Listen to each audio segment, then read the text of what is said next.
বকেয়া বেতনের দাবিতে বৃষ্টিতে ভিজে গাজীপুরের টিএনজেড সহ বেশ কয়েকটি গার্মেন্টস কোম্পানির শ্রমিকরা প্রধান উপদেষ্টার বাসভবনের সামনে কিন্তু এখানে অবস্থান করছেন এবং কিছুক্ষণ আগে আমরা দেখেছি যে দুপুর 2:30 দিকে তারা শ্রম ভবনের সামনে থেকে একটি মার্চ টু যমুনা কর্মসূচি ছিল, সেই শ্রম ভবনের সামনে থেকে তারা এই কর্মসূচিতে অংশ নিয়েছেন এবং সেখান থেকে শ্রম ভবনের সামনে থেকে এই গার্মেন্টস শ্রমিকরা তারা কিন্তু প্রধান উপদেষ্টার বাসভবনের সামনে চলে আসে এবং এই মুহূর্তে তাদের প্রধান উপদেষ্টার বাসভবনের সামনে যে বৃষ্টি হচ্ছে সেই বৃষ্টিতে ভিজে তারা কিন্তু এখন এখানে অবস্থান করছেন। তাদের যে দাবি সে দাবি হচ্ছে তাদের অতি দ্রুতই বেতন পরিশোধ করতে হবে এবং যে বকেয়া বেতন যেগুলো রয়েছে সেই বকেয়া বেতন দ্রুতই দিতে হবে, তেমনটি কিন্তু আমরা দেখতে পাচ্ছি। একটু যদি বৃষ্টিতে ভিজে আন্দোলন হচ্ছে, আন্দোলন করছে আমরা 3 মাসের উপর আন্দোলন করতেছি, রমজানের আগের থেকে আন্দোলন চলতেছে।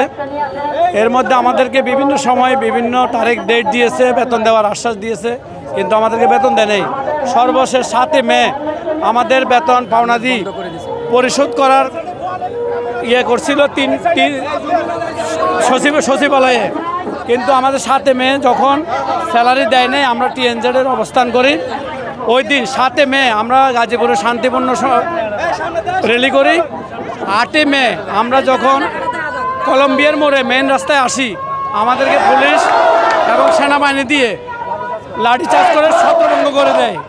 এতে আমাদের ছাত্র এখানে আমরা যতক্ষণ পর্যন্ত দাবি আদায় না হয়, আমাদের বেতন পাওনাদি না দেয়, ততক্ষণ আমরা অবস্থান কর্মসূচিটা। দর্শক, আপনাদেরকে দেখাচ্ছিলাম যে বৃষ্টিতে ভিজে গাজীপুরের টিএনজেড সহ বেশ কয়েকটি গার্মেন্টস কোম্পানির শ্রমিকরা প্রধান উপদেষ্টার বাসভবনের সামনে অবস্থান করছেন এবং তারা বলছেন যে যতক্ষণ পর্যন্ত তাদের বকেয়া বেতন সে বকেয়া বেতন পরিশোধ করা না হবে ততক্ষণ পর্যন্ত তারা এই প্রধান উপদেষ্টার বাসভবনের সামনে থাকবেন এবং বেতন নিয়ে এখান থেকে যাবেন, তেমনটি কিন্তু বলছেন। এই বিভিন্নভাবেই কিন্তু তারা বৃষ্টি নিবারণের চেষ্টা করছেন, যদিও বা কিছুক্ষণ আগেই প্রবল বৃষ্টি হয়েছে এবং এখনও কিন্তু বৃষ্টি হচ্ছে।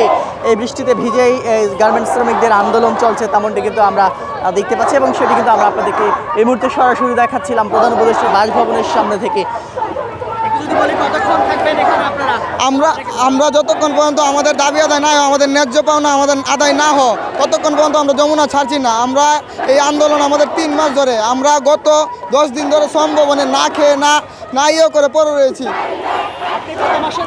আমি 3 মাসের বেতন পাই না, এবং কি আমাদের ফ্যাক্টরি ক্লোজ করে দেওয়া হয়েছে, দফায় মিটিং হয়েছে, কোনো সমাধান হয় নাই। আমরা বাধ্য হয়ে যমুনা ঘেরাও করতে বাধ্য হয়েছি। আমরা খুবই অসহায়, আমাদের সাথে বারবার মিটিং করতে শ্রম উপদেষ্টা, শ্রম সচিব, কিন্তু কোনো মিটিংয়ে কোনো ফায়দা হয় নাই।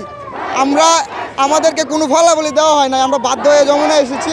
আমরা চাই এই যমুনা এর মাধ্যমে আমাদের এই পাওনা পরিশোধ করে দেওয়া হয়।